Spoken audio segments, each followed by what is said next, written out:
Hello everyone, welcome to this video. In this video we will discuss about updating the inbound shipment. Once the inbound shipment is created, if user need to cancel it or update the quantity, how they can manage this updation from Odoo, we will see in this video. First of all, let us discuss about updating the quantity. Once the inbound shipment is created, user can update the quantity before they update the carton content information.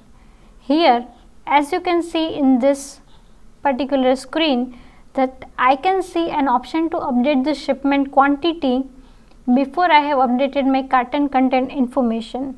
Once the information is updated, carton content information, this update shipment quantity button will be disappeared from my screen. Here Amazon allows the 5% variation, like you can increase or decrease quantities up to 5% only. The next possibility is cancelling the inbound shipment. User can cancel the inbound shipment. Cancelling the inbound shipment. User can cancel inbound shipment before they confirm the transport request. Once the transport request is confirmed, user won't see an option to cancel this inbound shipment.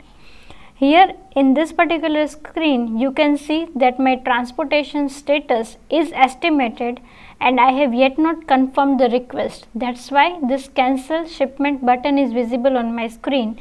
But once I confirm my transportation request, this button will be disappeared and instead void transport request will be there.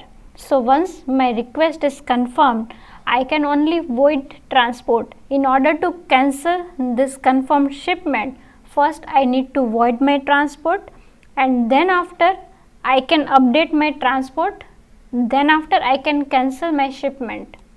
As you can see in this screen, that as my transport status is voiding and voided, only then this button of cancel shipment in Amazon is visible on my screen. If seller wants to delete any inbound shipment, they can directly delete it from their Amazon Seller Central account. If they want to delete it from Odoo, they need to follow these steps in order to update or delete inbound shipment in Odoo. So this was all about updating inbound shipment. I hope you enjoyed watching this video. Thank you so much.